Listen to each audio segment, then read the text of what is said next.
All right, well, we're going to start with the second part now, and this was problem 2, got it. We looked at factoring and how to simplify a rational expression, and then we took a problem on how to multiply, and it went long. So it probably was a little longer than I wanted it to be. Here's another product. I've got 2x minus 8 over x squared minus 16. I'm going to factor that apart, and with the 2x minus 8, I'm going to factor out a 2 and get x minus 4. When you've got two terms, you look to see if there's anything in common first, and then you look to see if it's a difference of two squares. So I've got x minus 4 times 2. That takes care of the top one.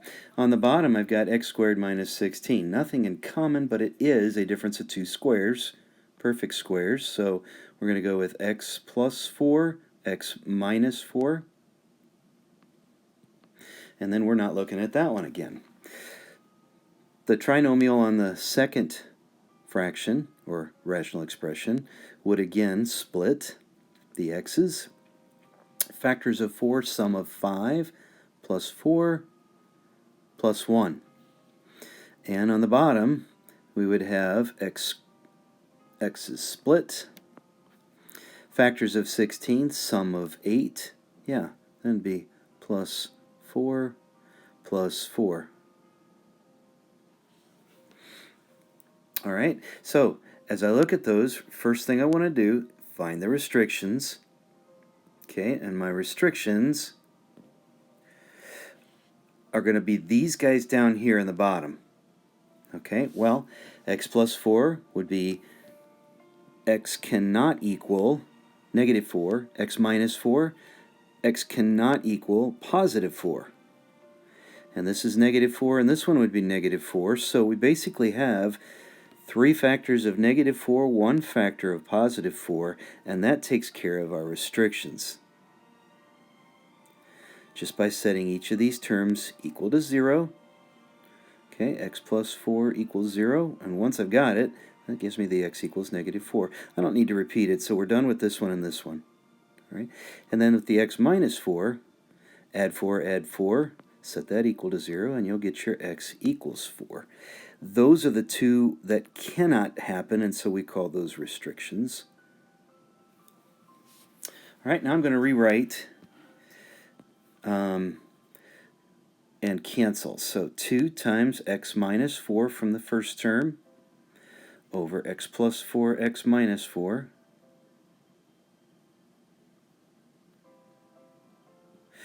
Times, and then x plus 4, x plus 1.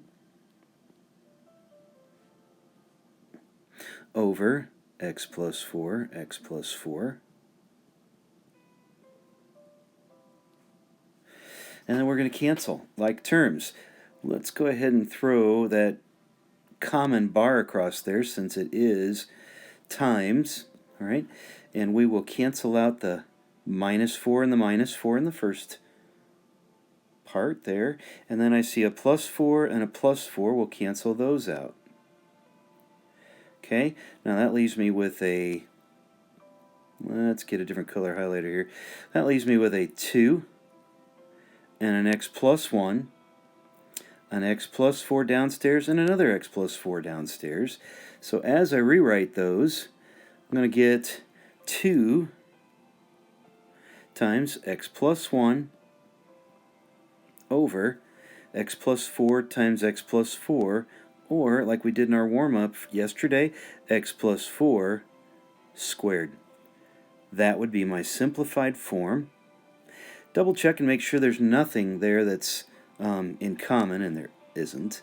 And then my restrictions are these guys up here. Okay? So, this is my whole answer. Now, the nice thing about dividing, it follows what we do with fractions. We don't like to divide fractions, so we flip and multiply. Flip and multiply. So we're going to do the same thing that we did with that in fractions. Flip it and multiply it, and so we will end up flipping this term. So that will look like this: 2 minus x over x squared plus 2x plus 1 times, and then it'll be x squared minus 1 on the top, and x squared plus 3x minus 10 on the bottom. Okay, now when I go to do my factoring, go back to that navy blue, this x minus 2, we're going to leave it alone.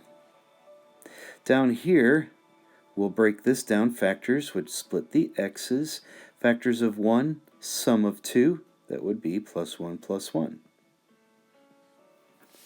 X squared minus 1 would give me an x plus 1, x minus 1. It's a difference of two perfect squares. And I got too many in there, so that should be an x minus 1. Okay. And that takes care of the difference of two squares on top. And then on the bottom, I've got x, split the x's, factors of negative 10, give me a sum of 3. And that would be a positive 5, negative 2. All right, my restrictions here would concern the blue factors down below, these guys right in here. For restrictions, we only look at the downstairs for the restrictions. Okay, and my restrictions would be x cannot equal, x cannot equal from this one, negative 1. But it's also negative 1 here, so we can't have a negative 1. Just looking at the opposite here, so this one says x plus 5, and a negative 5 would make that go to 0. So x cannot equal negative 5, and there's one more. This one here cannot be a 2. All right? So that takes care of our restrictions. Now we'll start canceling out.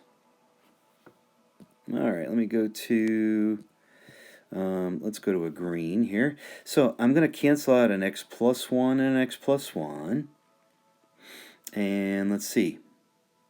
I can't cancel anything else out. So let's gather our terms. Let's just keep it green. We got 2 minus x times x minus 1. Okay, that's this one and this one. And then on the bottom, we're over here. This is x plus 1 and x plus 5. Got that one. And x minus 2.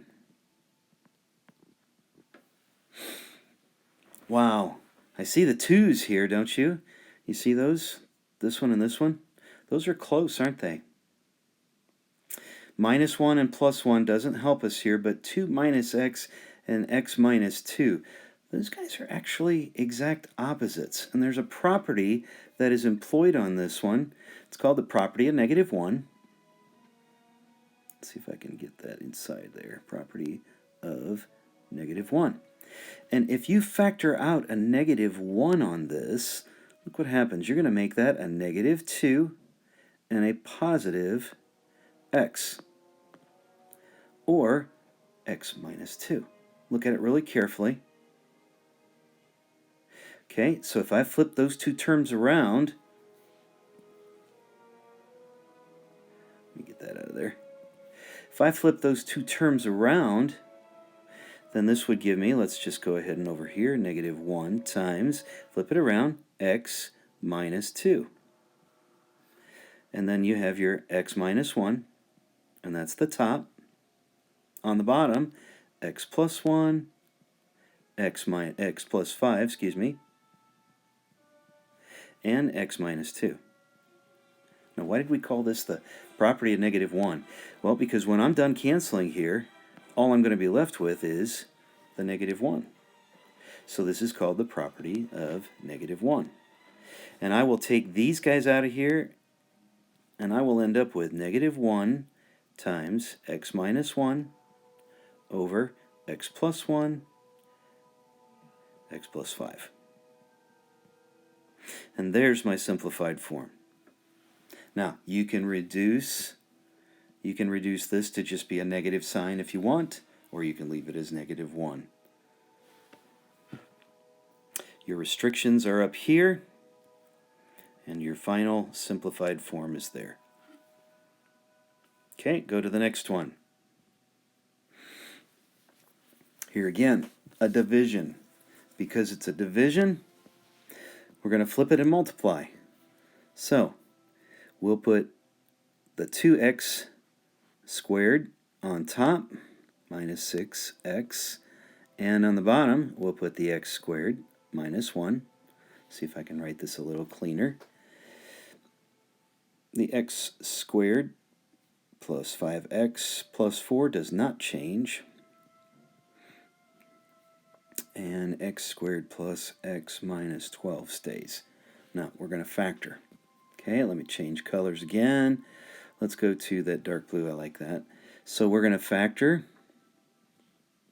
Split the x's here.